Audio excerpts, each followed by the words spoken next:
The morning mist hung heavy over the ancient stones of Raven's Hollow Castle as King Alexander Edward Montclair III made his way through the corridors that had housed his family for over 8 centuries. At 62, the king carried himself with the dignity befitting his station, though the weight of recent years had etched deeper lines around his steel-gray eyes. The crown that would soon pass to his eldest son felt heavier with each passing day, not from its physical weight, but from the burden of secrets it carried. Alexander paused before the great portrait gallery, where the painted eyes of his ancestors seemed to follow his every movement. His great-grandfather, King Edmund, gazed down with the same piercing stare that Alexander had inherited, while his father, the late King William, watched with an expression that seemed to hold both pride and warning. These halls had witnessed centuries of royal intrigue, political maneuvering, and personal scandals, yet none had prepared Alexander for what he was about to discover. The castle stirred to life around him as servants began their morning routines. Lady Margaret Thornfield, his personal secretary and confidant for over 20 years, approached with her usual measured steps. Her graying hair was pulled back in a severe bun, and her sharp blue eyes missed nothing that occurred within the castle walls. She had served 3 generations of Montclairs and had earned a reputation for absolute discretion and unwavering loyalty. "Your Majesty," Margaret said, offering a slight curtsy. "The morning briefings are prepared, and Chancellor Blackwood has requested an audience regarding the upcoming trade negotiations with the northern kingdoms. Additionally, Queen Isabella has asked to speak with you privately after breakfast." Alexander nodded, though something in Margaret's tone suggested there was more she wished to say. "What else troubles you, Margaret? I can see it in your eyes." Margaret glanced around the empty corridor before speaking in lowered tones. "Your Majesty, there have been observations made by the household staff concerning the Queen's recent activities. Perhaps it would be wise to address these matters sooner rather than later." The king's expression darkened. Isabella Victoria Ashworth had been his wife for 35 years, their marriage arranged for political alliance, but eventually growing into what he believed was genuine affection.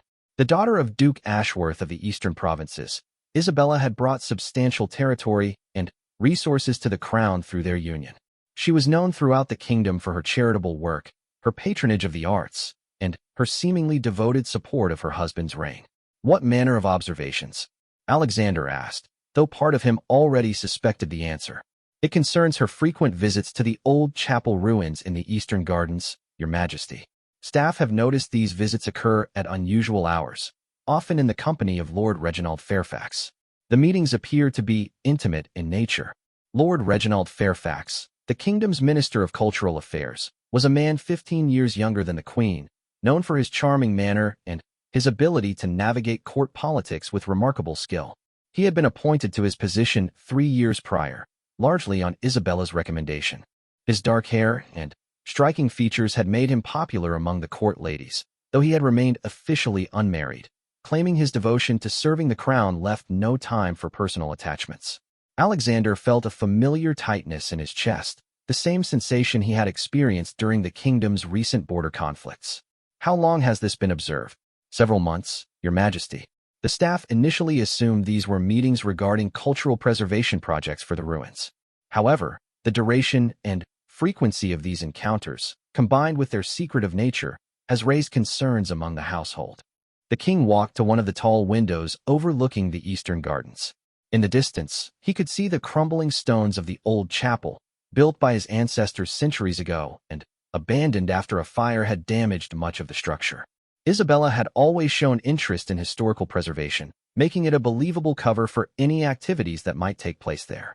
"Have you spoken of this to anyone else?" Alexander asked. "Only to you, Your Majesty. Though I fear the rumors may soon spread beyond the household staff if the situation continues. The stability of the crown must be our primary concern." Alexander understood the implications. Royal scandals had toppled kingdoms before, and their neighbors would be quick to exploit any sign of weakness or instability within the Montclair dynasty. The northern kingdoms had been pressing their territorial claims more aggressively in recent months, and the Southern Alliance remained lukewarm in their support of his reign. Any suggestion of impropriety within the royal marriage could provide enemies with the leverage they needed to challenge his authority. "Arrange for increased security patrols in the Eastern Gardens," Alexander commanded. "Discreet observations, nothing more." I want to understand the full extent of this situation before taking any action. Margaret nodded. Shall I cancel the Queen's private audience this morning? No. Let her come as scheduled. I want to see if she reveals anything of her own accord. As Margaret departed to carry out his instructions, Alexander remained at the window, his mind racing through possible scenarios and their consequences. He thought of his son, Prince Edward, who was currently touring the outer provinces and building support for his eventual succession. Edward had always been close to his mother, and news of any scandal could devastate him personally while also undermining his political future. The king also considered his daughter, Princess Catherine, who was engaged to marry Prince Marcus of the Northern Kingdoms in 6 months' time.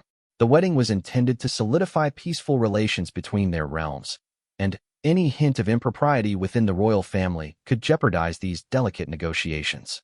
Alexander's thoughts were interrupted by the arrival of his breakfast, served by Thomas, his personal valet for over 2 decades.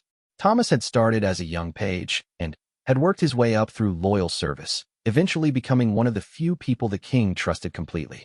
"Your Majesty," Thomas said as he arranged the morning meal on a small table by the window. "Will you be dining alone this morning, or shall I inform the Queen of your location?" "I'll dine here," Alexander replied. "And, Thomas, I want you to pay attention to any unusual activities or conversations among the staff. Report anything significant directly to me." Thomas nodded understanding. In his years of service, he had learned to read the subtle signs of royal concern and had developed his own network of information within the castle's complex hierarchy of servants, guards, and officials. As Alexander ate his breakfast, he reflected on the early years of his marriage to Isabella. Their wedding had been a grand affair, celebrated throughout the kingdom as a union that brought stability and prosperity. Isabella had been 22, beautiful and intelligent, while he had been 27 and eager to prove himself as a worthy successor to his father. The first years of their marriage had been marked by mutual respect and gradually developing affection. Isabella had adapted well to royal life, taking on charitable causes and becoming a beloved figure among the people. She had given him 2 healthy children and had been a supportive partner during the challenging early years of his reign. When had things begun to change? Alexander tried to pinpoint the moment when Isabella's behavior had shifted, when she had become more distant and secretive. Perhaps it had been gradual, so subtle that he had failed to notice until it was too late to address. He remembered the appointment of Lord Fairfax 3 years ago. Isabella had been enthusiastic about his qualifications, praising his education and his passion for preserving the kingdom's cultural heritage. At the time, Alexander had been pleased to see his wife taking such interest in governmental affairs, viewing it as a sign of her continued commitment to their shared responsibilities. Now, however, he wondered if there had been other motivations behind her recommendation. Had she already met Fairfax through social connections? Had there been an attraction from the beginning, or had it developed over time through their official collaboration? The sound of approaching footsteps announced Isabella's arrival for their scheduled meeting. Alexander composed himself, determined to observe her demeanor carefully while giving her the opportunity to reveal anything voluntarily. Queen Isabella entered the room with her characteristic grace. At 57, she remained remarkably beautiful, her auburn hair showing only hints of silver, and her green eyes still bright with intelligence. She wore a deep blue gown that complemented her complexion, and her bearing showed no signs of nervousness or guilt. "Good morning, my dear," Isabella said, offering him a warm smile as she approached. "I hope you slept well. I know the trade negotiations have been weighing heavily on your mind." Alexander studied her face for any signs of deception or anxiety. "Well enough," he replied. "You wish to speak with me about something?" Isabella seated herself gracefully in the chair across from him. "Yes, I wanted to discuss the upcoming cultural preservation initiatives. Lord Fairfax has presented some fascinating proposals for restoring several historical sites throughout the kingdom, including the old chapel ruins in our own gardens." The mention of both Fairfax and the chapel ruins in the same breath seemed too coincidental to ignore.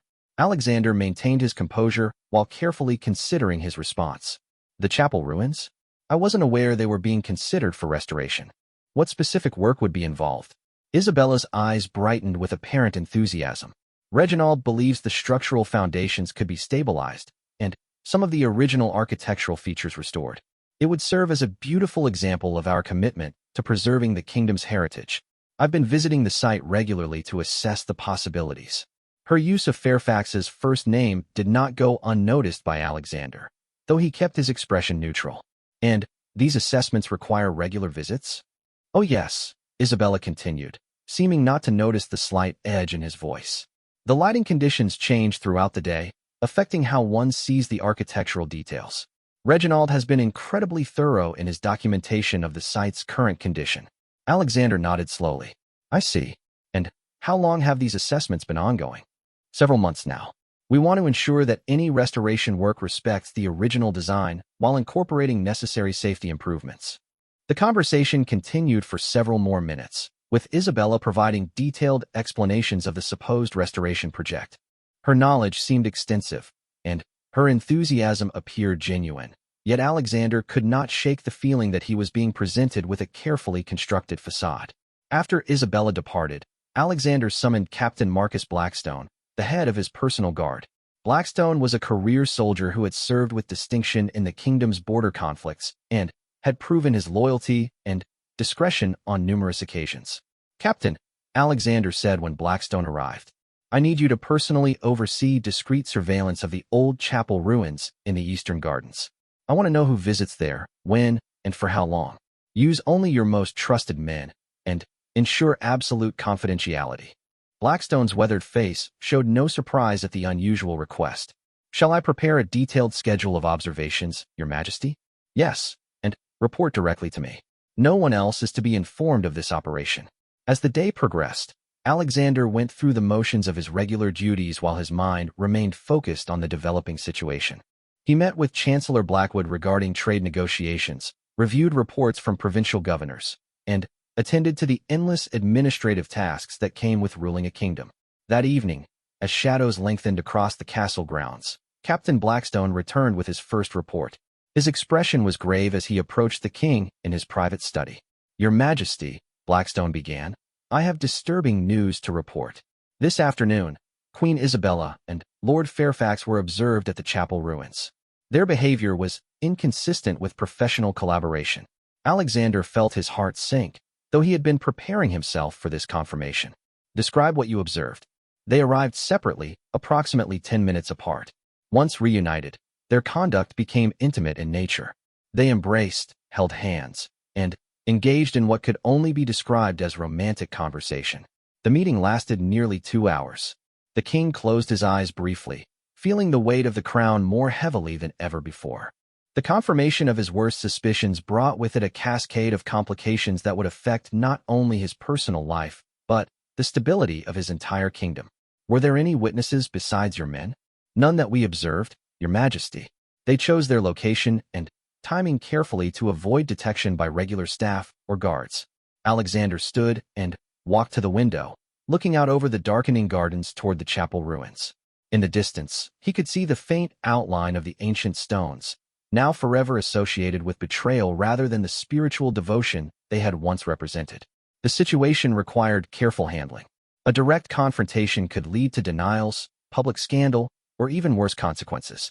Isabella might flee the kingdom with Fairfax, creating an international incident that would humiliate the crown and potentially destabilize ongoing diplomatic relationships.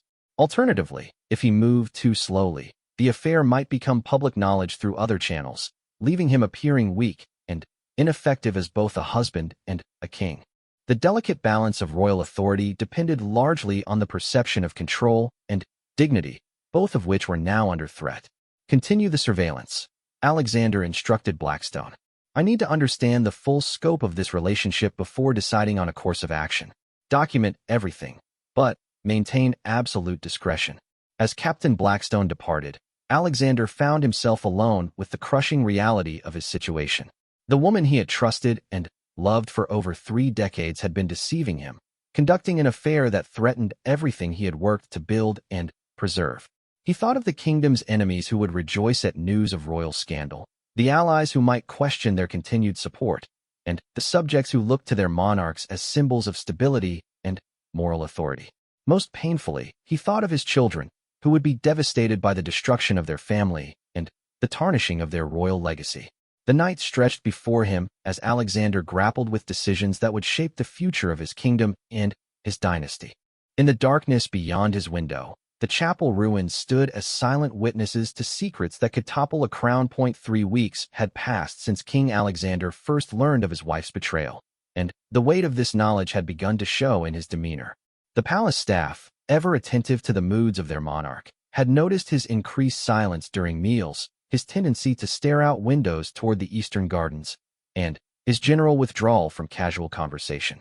Yet none dared to question their king directly, and Alexander continued to maintain the facade of normalcy that his position demanded.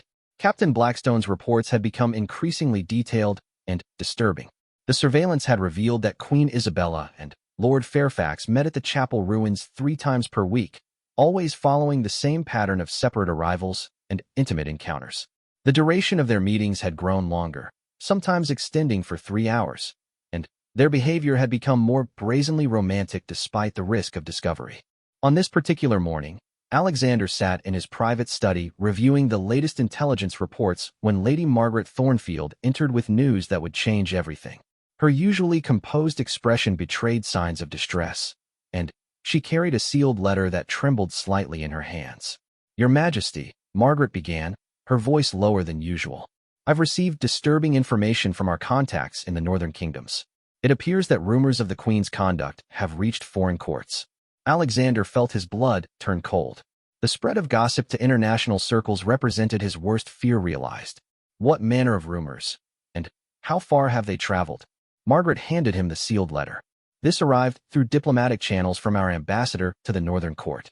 It seems that Lord Fairfax has been corresponding with certain nobles there, possibly sharing confidential information about our kingdom's internal affairs." The king broke the seal and read the contents, his face growing darker with each line. The letter detailed how Northern Kingdom nobles had begun discussing the possibility of demanding new concessions in the upcoming marriage negotiations between Princess Catherine and Prince Marcus, using implied knowledge of royal family scandals as leverage. How could they have learned of this so quickly? Alexander demanded. "Our security measures were absolute." "Your Majesty," Margaret replied carefully, "I believe Lord Fairfax may be the source. His position as Minister of Cultural Affairs has given him access to confidential documents and state communications. It's possible he's been sharing information with foreign contacts, either deliberately or indiscreetly during private conversations." The implications hit Alexander like a physical blow. Not only was his wife conducting an affair that threatened the stability of his marriage and kingdom, but her lover might be actively working against the crown's interests. The betrayal went far deeper than personal infidelity. It potentially constituted treason. Alexander stood abruptly and began pacing the length of his study. "Summon Captain Blackstone immediately. I also want a complete review of all documents that Lord Fairfax has accessed in his official capacity. And, Margaret, prepare a coded message to our ambassador requesting detailed information about what specific knowledge the northern kingdoms possess."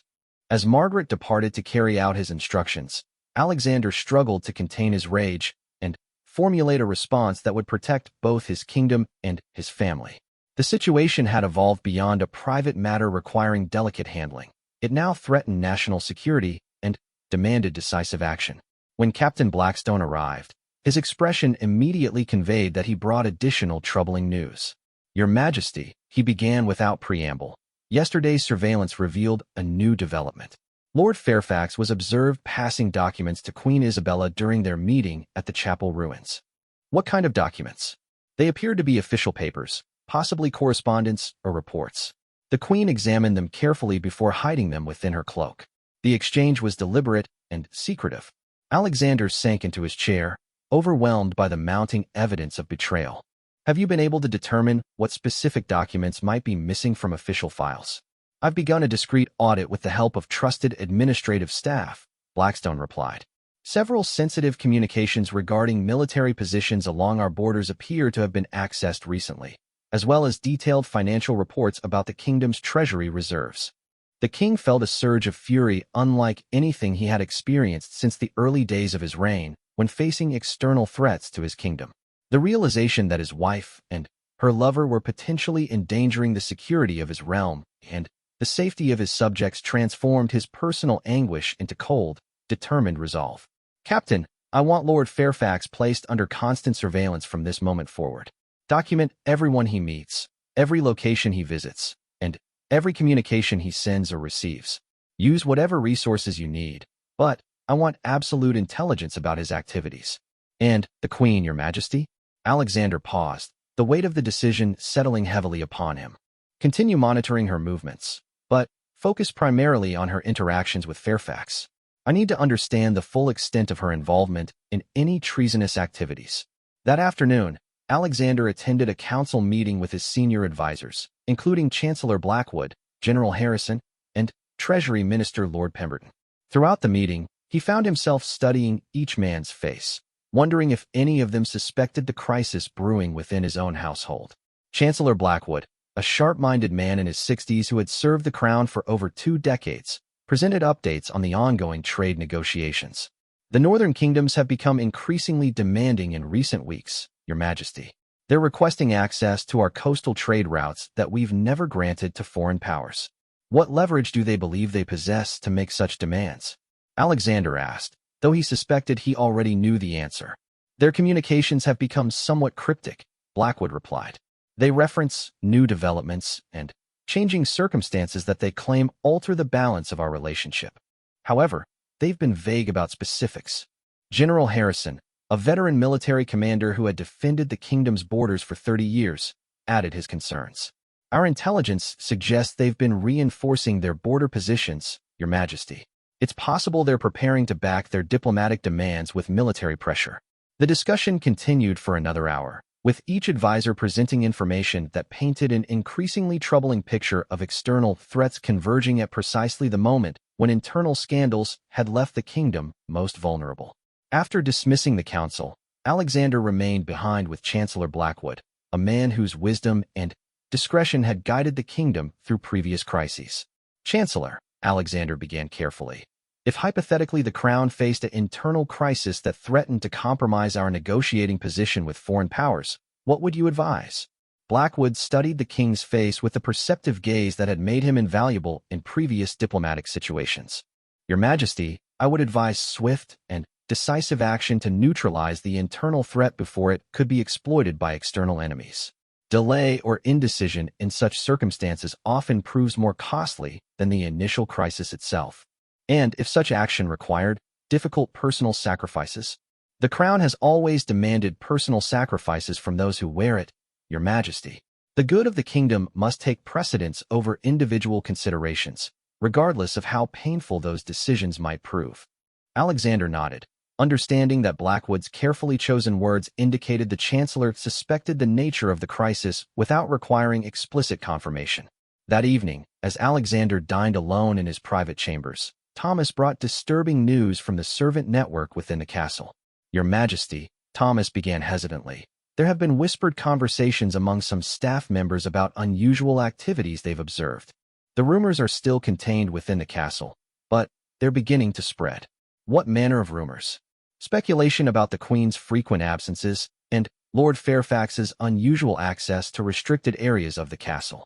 Some of the younger servants have begun connecting these observations with gossip they've heard from visiting diplomats. Alexander realized that time was running out for maintaining secrecy. Once rumors began circulating within the castle, it would only be a matter of days before they reached the broader kingdom and neighboring realms. Thomas, I want you to identify the specific individuals who are spreading these rumors. We may need to take measures to ensure their discretion. Later that night, Alexander received an urgent communication from Captain Blackstone that would force him into immediate action. The captain had discovered that Lord Fairfax was planning to leave the kingdom within days, ostensibly for a diplomatic mission to the eastern provinces, but intelligence suggested his true destination might be the northern kingdoms. If he reaches foreign territory, Blackstone warned, we'll lose the opportunity to control the situation. Whatever secrets he possesses could be shared with our enemies before we can prevent it.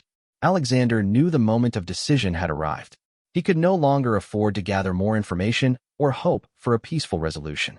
The security of his kingdom demanded immediate action, regardless of the personal cost. Prepare a plan to detain Lord Fairfax before his departure, Alexander commanded.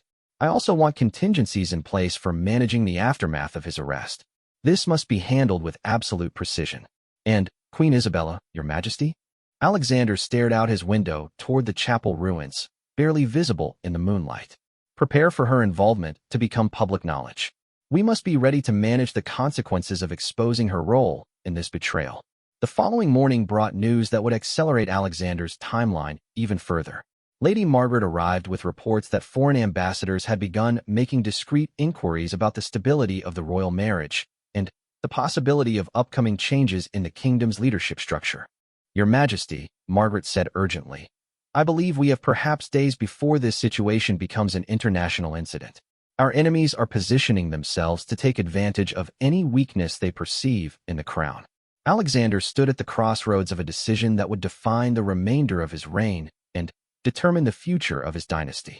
The personal betrayal he had hoped to handle quietly had evolved into a national security crisis requiring immediate and decisive action.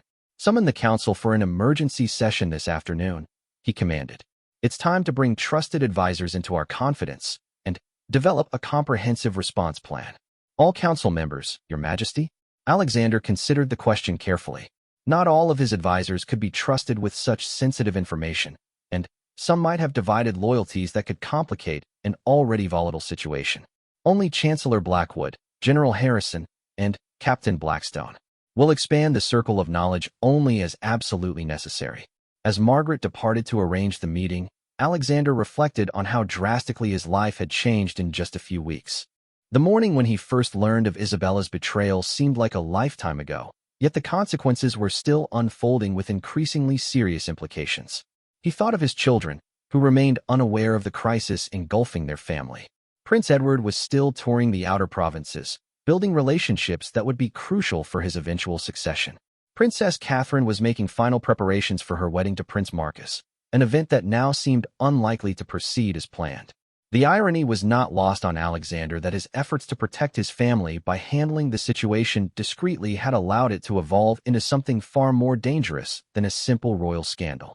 The betrayal he had discovered was threatening to destroy not only his marriage but the stability of his entire kingdom. That afternoon, as he prepared to meet with his trusted advisors and reveal the full extent of the crisis, Alexander made a silent vow. Whatever personal cost he might bear, whatever sacrifices might be demanded of him, he would not allow the treachery within his own household to bring down the dynasty his ancestors had built over centuries of dedication and sacrifice. The time for secrecy and careful planning had ended. The crown's survival now depended on swift, decisive action that would demonstrate his strength and resolve to enemies both within and beyond his kingdom's borders. The emergency council meeting convened in the king's most secure chamber, a windowless room deep within the castle's ancient foundations where sensitive state matters had been discussed for generations. The stone walls, thick enough to prevent any sound from escaping, had witnessed the planning of wars, the negotiation of treaties, and the resolution of crises that had shaped the kingdom's history. Chancellor Blackwood, General Harrison, and Captain Blackstone arranged themselves around the heavy oak table that had served royal councils for over 2 centuries. The gravity of the situation was evident in their expressions, though none yet understood the full scope of what they were about to learn. King Alexander entered the chamber with measured steps, his face bearing the weight of decisions that would define his legacy. He had spent the morning in final preparations, gathering documents and evidence that would support the extraordinary actions he was about to propose. Gentlemen, Alexander began without preamble, what I am about to reveal must never leave this room. The security of our kingdom depends upon your absolute discretion and your unwavering loyalty to the crown. The 3 advisors exchanged glances before nodding their understanding. They had served through previous crises and understood the gravity implied by such words. Alexander placed a collection of documents on the table. For the past month, I have been conducting an investigation into treasonous activities within our own court. The evidence suggests that sensitive state information has been shared with the northern kingdoms, potentially compromising our military positions and diplomatic strategies. Chancellor Blackwood leaned forward with alarm. Your Majesty, who could have access to such information, and what specific intelligence might have been compromised? The perpetrator is Lord Reginald Fairfax, Minister of Cultural Affairs, Alexander replied. His position has granted him access to documents far beyond his official responsibilities. However, the scope of the treachery extends further than simple espionage. General Harrison's weathered face showed immediate concern. If our military positions have been compromised, We must assume the northern kingdoms are prepared to exploit any weaknesses they've discovered. Indeed, Alexander continued, Captain Blackstone's investigation has revealed that Lord Fairfax has been passing state documents to an accomplice within our own household, someone who has intimate access to confidential communications and royal correspondence. The king paused, knowing that his next words would shock even these experienced advisors who had weathered countless political storms. The accomplice is Queen Isabella. The silence that followed was profound and heavy. Chancellor Blackwood's face went pale, while General Harrison gripped the edge of the table as if to steady himself. Captain Blackstone, who had been gathering evidence for weeks, remained stoic but alert. Your Majesty, Chancellor Blackwood said carefully, are you certain of these accusations? The implications of such charges against the Queen. The evidence is overwhelming, Alexander interrupted, spreading surveillance reports across the table. Queen Isabella and Lord Fairfax have been conducting regular secret meetings at the chapel ruins. During these encounters, state documents have been exchanged, and intimate communications have taken place that suggest a conspiracy extending beyond simple adultery. General Harrison studied the reports with a soldier's eye for detail. These documents detail our border defenses and supply line arrangements. If this information reaches Northern Kingdom military commanders, they could plan targeted strikes against our most vulnerable positions. The situation grows more critical daily, Alexander continued. Intelligence from our northern ambassadors suggests that enemy courts are already positioning themselves to exploit perceived weaknesses in our leadership.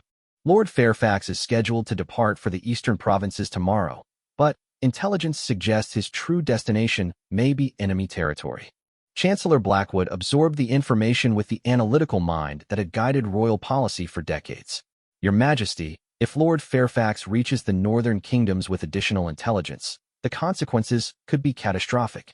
They could demand massive concessions in return for maintaining peace, or worse, they might feel emboldened to launch direct military action.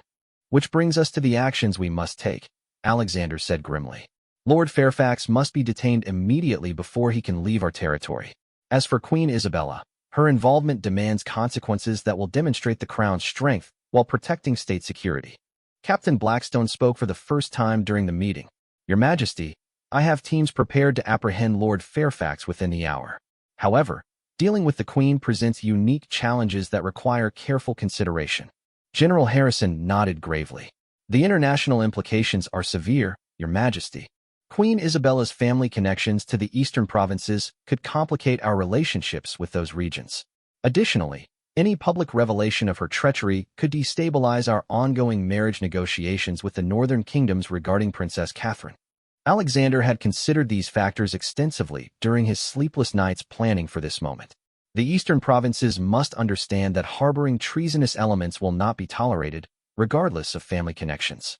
As for Princess Catherine's engagement, it may be necessary to postpone the wedding until we can negotiate from a position of strength rather than apparent weakness. Chancellor Blackwood raised another crucial concern. Your Majesty, what of Prince Edward? He must be informed of these developments before rumors reach him through other channels. His position as heir apparent requires that he be prepared to address questions about royal stability and succession security. Prince Edward will be summoned back to the capital immediately, Alexander decided. He deserves to learn the truth from his father rather than from court gossips or enemy propaganda.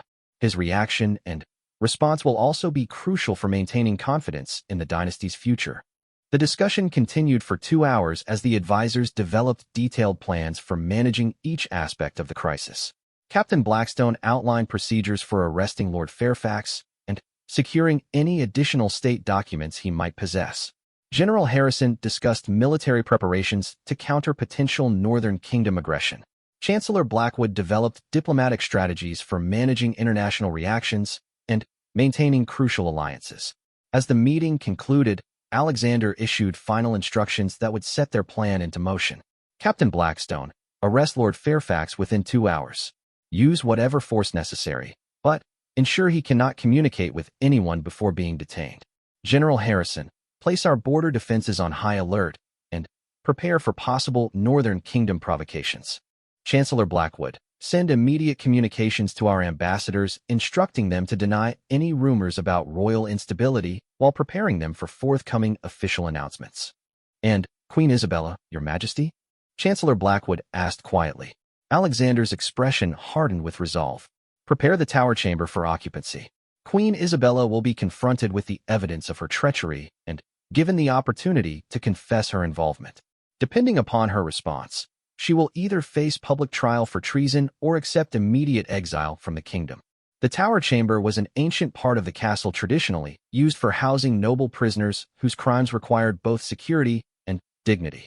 Queens and princesses who had fallen from grace throughout history had spent their final days within its stone walls, removed from court life, but not subjected to the common dungeons reserved for ordinary criminals. As his advisors departed to implement their emergency plans, Alexander remained alone in the secure chamber, contemplating the magnitude of what he had set in motion.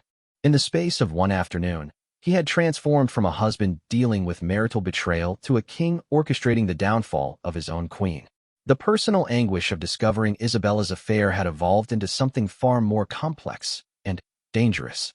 Her betrayal threatened not only their marriage but the security of the kingdom itself. The woman he had loved and trusted for over 3 decades had allied herself with enemies of the state, making her punishment a matter of national survival rather than personal justice. Alexander thought of the early days of their marriage when Isabella had stood beside him during his coronation, promising to support and defend the crown with her life.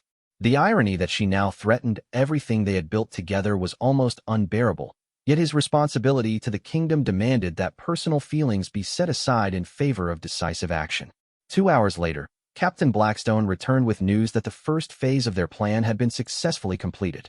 Lord Fairfax has been detained while attempting to leave the castle grounds with a trunk full of official documents, he reported. The materials include detailed military maps, financial reports, and copies of diplomatic correspondence with several foreign kingdoms. Has he confessed to anything? He claims the documents were for legitimate cultural research projects, but the evidence contradicts his explanations. He was also carrying gold coins from the northern kingdoms, suggesting he has already received payment for his services. Alexander felt a mixture of satisfaction and disgust at this confirmation of Fairfax's treachery. Where is he being held? In the eastern dungeons, under heavy guard. I've ensured that no one can communicate with him without your direct authorization. Excellent. Now we must address Queen Isabella before she learns of Fairfax's arrest through other channels. Alexander made his way to Isabella's private chambers, where she typically spent her afternoons engaged in correspondence or planning charitable activities.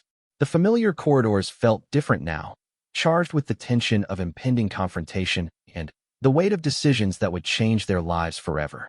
He found Isabella in her sitting room, writing letters at her elegant writing desk. She looked up with a warm smile that might have been genuine or carefully crafted to maintain appearances. "Alexander, what a pleasant surprise," she said, rising gracefully to greet him. "I was just finishing correspondence with the orphanage in the eastern villages. They're so grateful for our continued support of their educational programs." The normalcy of her manner and the reference to charitable work struck Alexander as either remarkable acting or genuine obliviousness to her impending fate. "Isabella, we need to discuss some urgent matters. Please sit down." Something in his tone must have alerted her to the seriousness of the situation, because her smile faded and she seated herself carefully in the chair across from him. "Lord Fairfax has been arrested on charges of treason," Alexander announced without preamble. He was found in possession of stolen state documents that he planned to deliver to the northern kingdoms. Isabella's face went pale, and her hands trembled slightly as she gripped the arms of her chair. "Arrested? But surely there must be some mistake. Reginald would never." "There is no mistake," Alexander continued, studying her reaction carefully. "The evidence against him is overwhelming. More importantly, we have evidence that he did not act alone in obtaining these documents." The color drained completely from Isabella's face as she realized the direction of the conversation. "Alexander, what are you suggesting?" "I am not suggesting anything," Alexander replied firmly.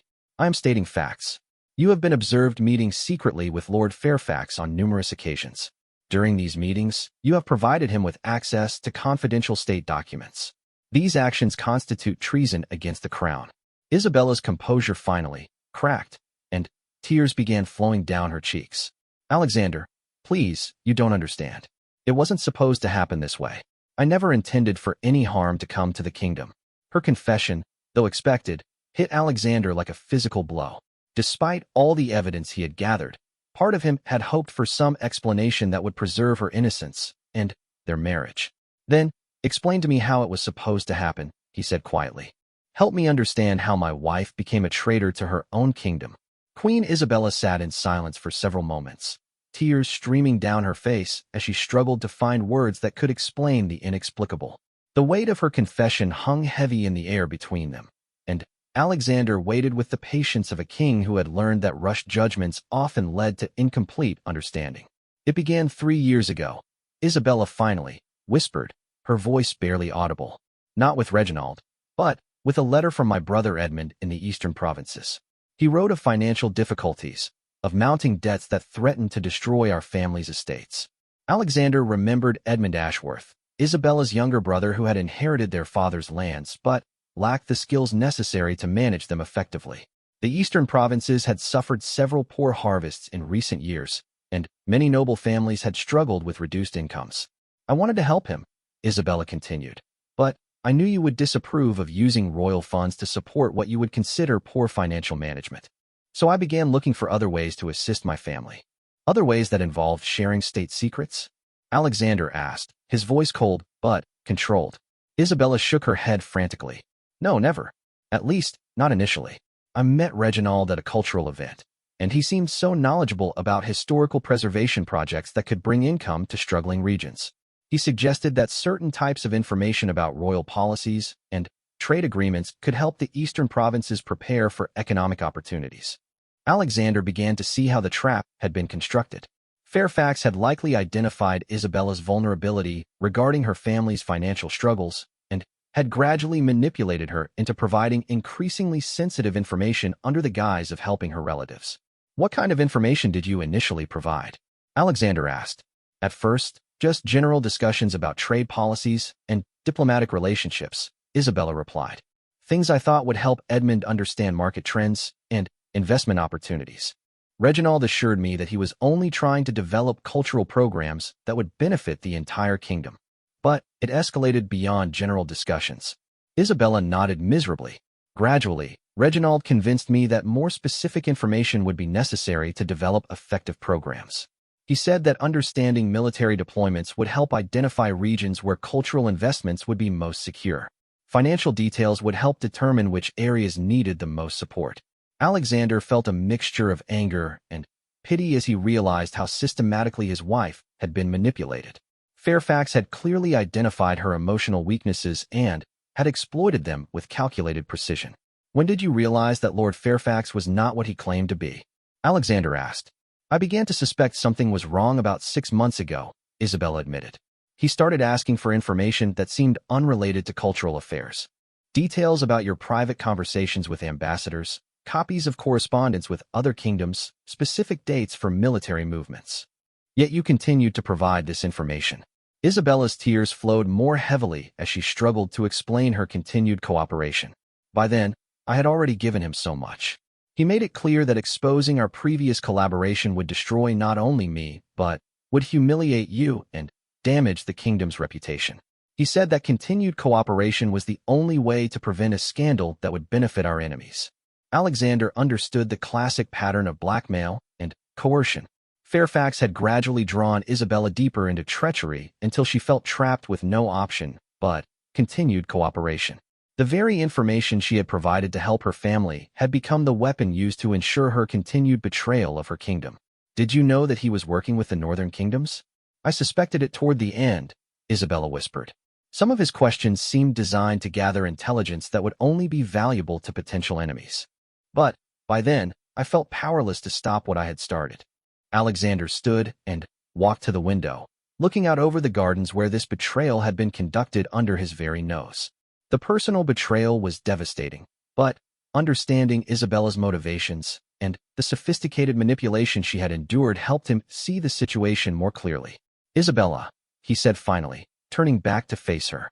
Your cooperation with Lord Fairfax has potentially compromised our kingdom's security and endangered our people.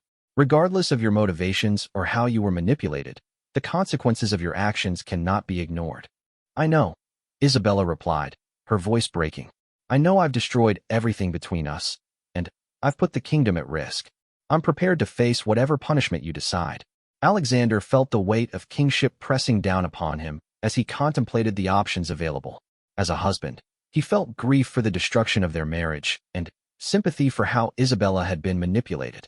As a king, he had to consider the broader implications of her actions and the message that his response would send to enemies both within and beyond his borders. The information you provided to Lord Fairfax has already reached the northern kingdoms, Alexander informed her. They are using this intelligence to make demands that threaten our sovereignty and security.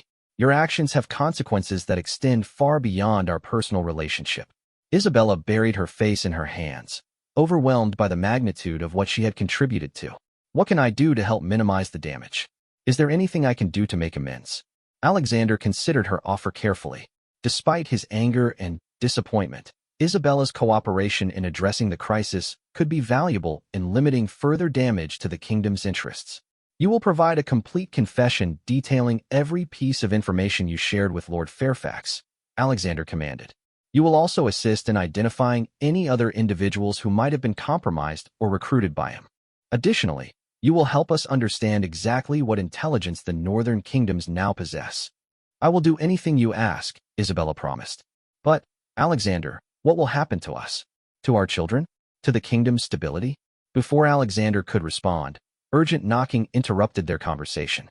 Captain Blackstone entered with news that would complicate their situation even further.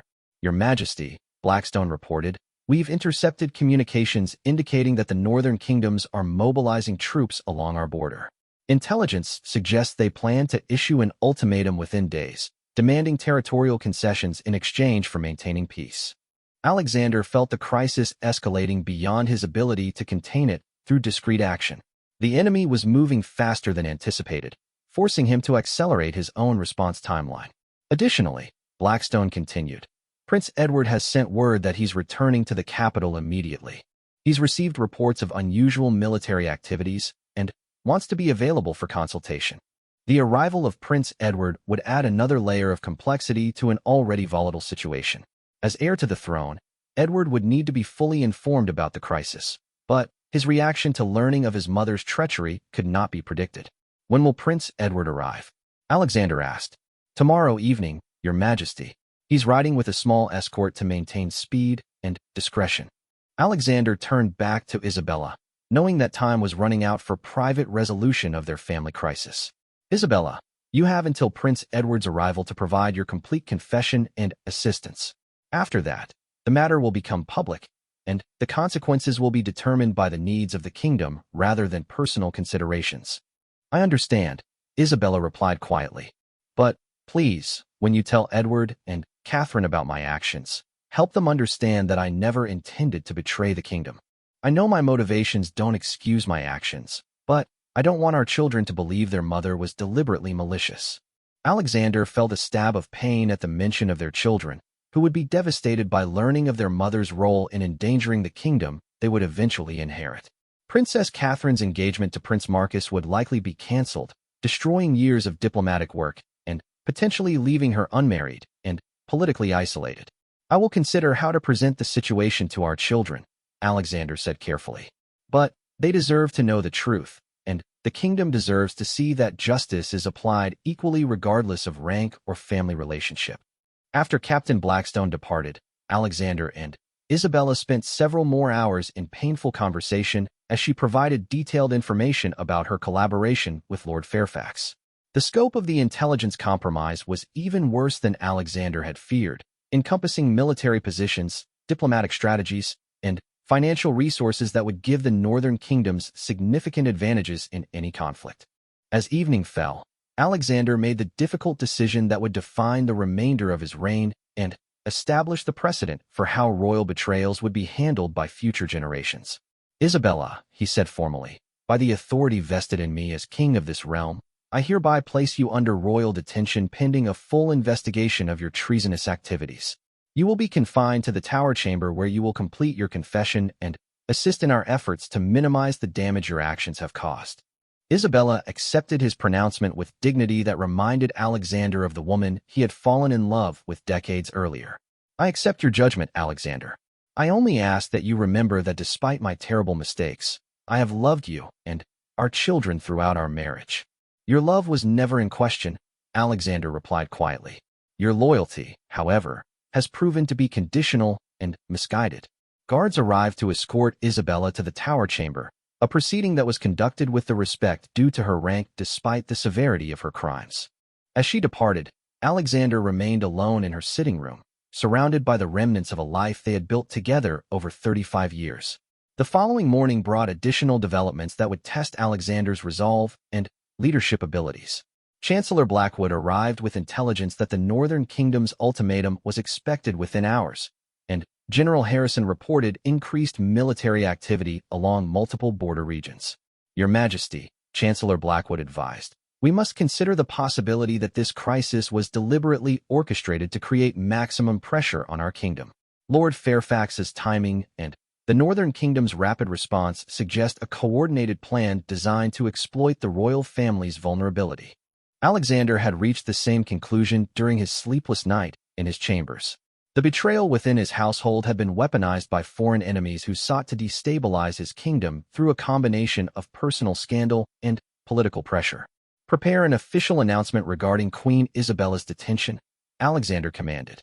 The kingdom must understand that no one, regardless of rank, is above the law when it comes to treason. Additionally, prepare military commanders for the possibility of armed conflict if diplomatic solutions prove insufficient. And the international implications, Your Majesty? Chancellor Blackwood asked. Send immediate communications to all our allies informing them of the situation and requesting their continued support, Alexander decided. Emphasize that the Crown's response demonstrates strength and justice rather than weakness or instability. As Alexander prepared for Prince Edward's arrival and the confrontations that would determine his kingdom's future, he reflected on how completely his life had changed in just a few weeks. The quiet morning when he had first learned of Isabella's betrayal seemed like a distant memory, yet the consequences were still unfolding with increasing intensity. The decisions he made in the coming days would determine whether his dynasty survived this crisis stronger than before, or whether the betrayal within his own household would provide enemies with the opportunity they needed to destroy everything his ancestors had built. Prince Edward arrived at Ravenshollow Castle as storm clouds gathered over the ancient battlements, creating an atmosphere that matched the gravity of the crisis awaiting him. At 32, Edward had inherited his father's commanding presence and his mother's sharp intelligence, making him a formidable political figure who had earned respect throughout the kingdom during his recent provincial tour. King Alexander met his son in the Great Hall, where generations of Montclair monarchs had received news of victories and defeats, celebrations and tragedies. The weight of what he was about to reveal pressed heavily upon the king as he embraced the son who would soon learn that his mother was a traitor and his family was facing its greatest crisis in centuries. Father, Edward said, studying Alexander's haggard appearance with concern, I received reports of military mobilizations and unusual diplomatic activities. The provincial governors are asking questions I cannot answer without more information. Alexander gestured toward the private study where they could speak without interruption. Edward, what I'm about to tell you will test everything you believe about our family and our kingdom. I need you to listen completely before responding, because the decisions we make in the next few hours will determine the fate of our dynasty. As they settled into chairs by the fireplace where Alexander had spent countless hours teaching young Edward about the responsibilities of kingship, the weight of the moment was palpable. The lessons about honor, duty, and the sacrifices required of royal blood were about to be tested in the most personal way possible. Your mother has been arrested for treason, Alexander began without preamble. For months, she has been providing state secrets to Lord Fairfax, who has been sharing this intelligence with the northern kingdoms.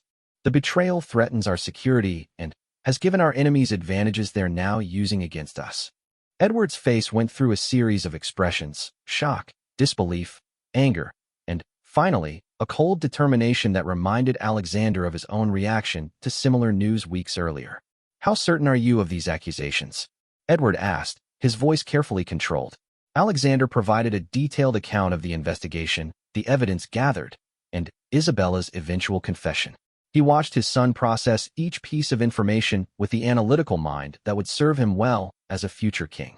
She confessed to everything? Edward asked finally. She did. However, she claims to have been manipulated by Lord Fairfax, who exploited her concerns about her family's financial difficulties in the eastern provinces. While this doesn't excuse her actions, It provides context for understanding how the betrayal began and escalated.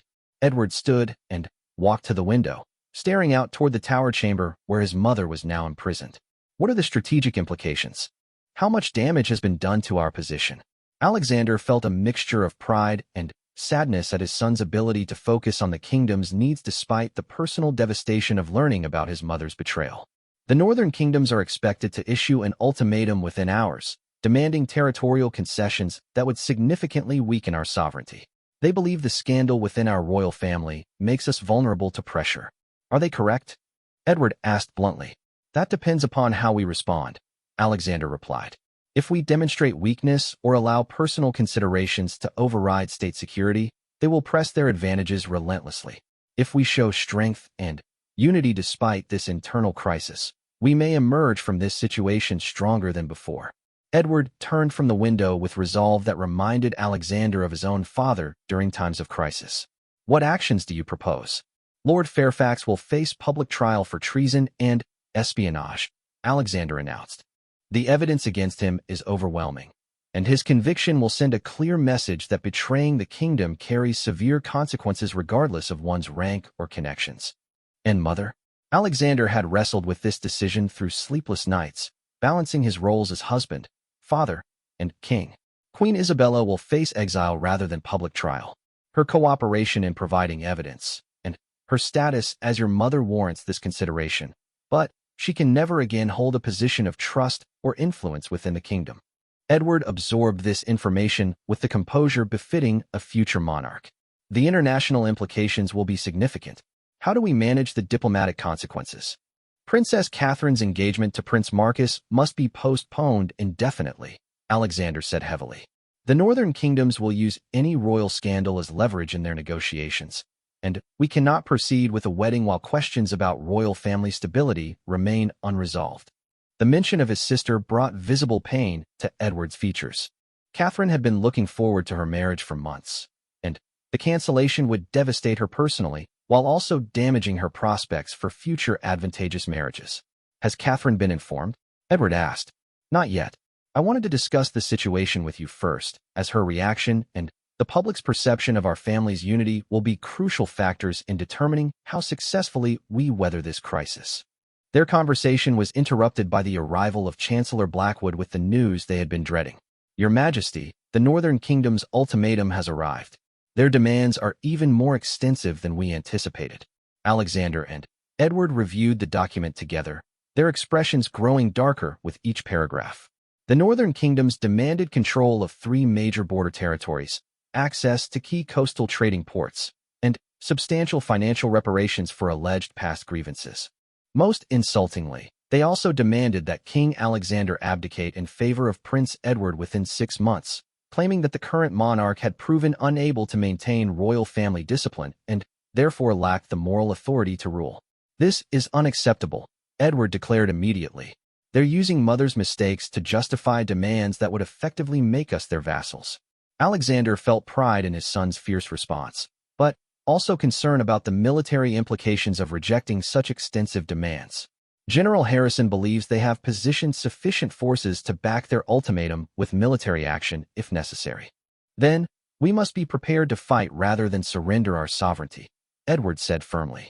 A kingdom that yields to such blackmail will face increasingly outrageous demands until nothing remains of its independence. Chancellor Blackwood nodded agreement. Prince Edward is correct, Your Majesty. Accepting these terms would establish a precedent that would encourage other neighbors to make similar demands whenever they perceive any weakness in our leadership. Alexander made the decision that would define the remainder of his reign and establish the foundation for his son's future rule. We reject their ultimatum completely. Send word to all military commanders to prepare for possible conflict while we explore diplomatic alternatives. Also, prepare an immediate announcement to the kingdom explaining the situation and our response. What about Mother's role in creating this crisis? Edward asked. How much detail should we include in public announcements? Alexander had considered this question extensively. We announced that Queen Isabella has been detained for providing state information to foreign agents, but we emphasize her cooperation in addressing the security breach and her manipulation by enemy operatives. The focus must be on the kingdom's strength and justice rather than on personal scandal.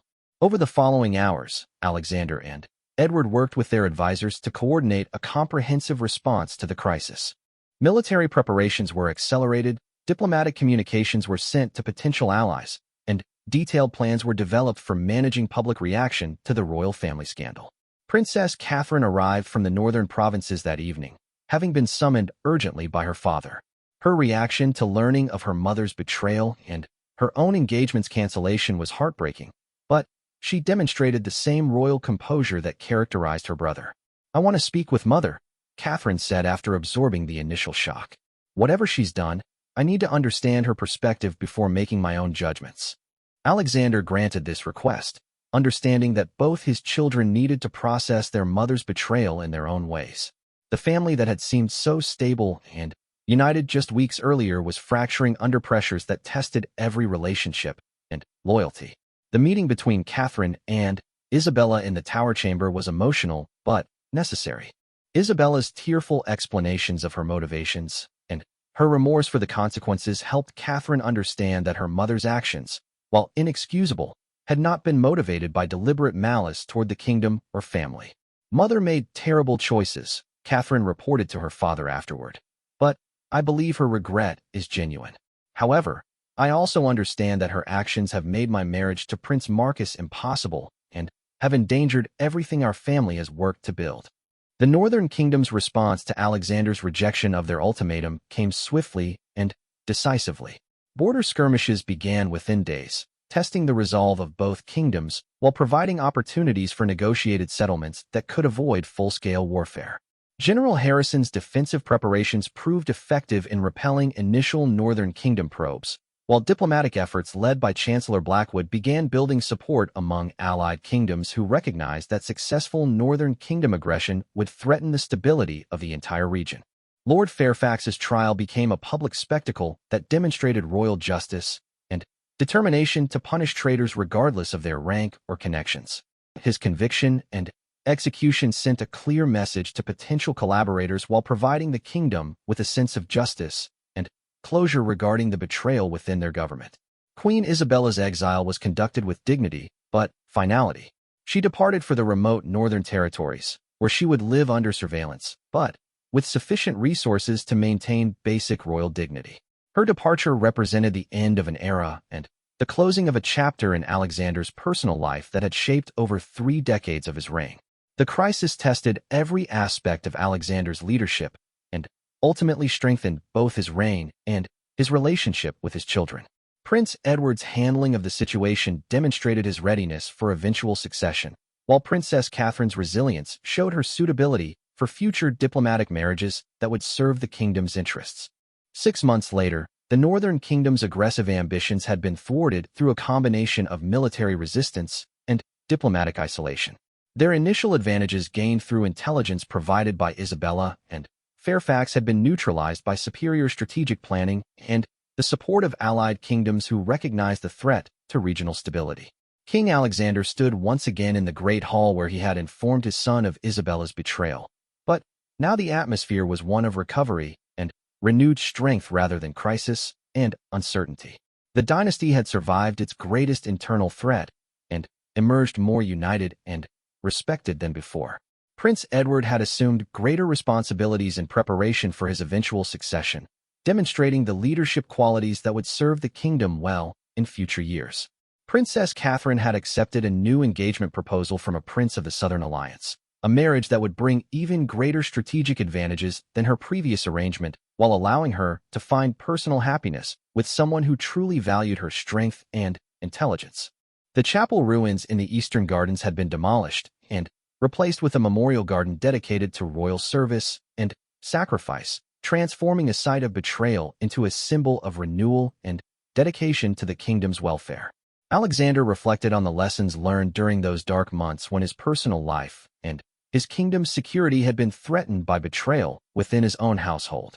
The experience had taught him that even the strongest foundations could be undermined by deception and manipulation, but also that decisive action and unwavering commitment to justice could overcome even the most devastating challenges.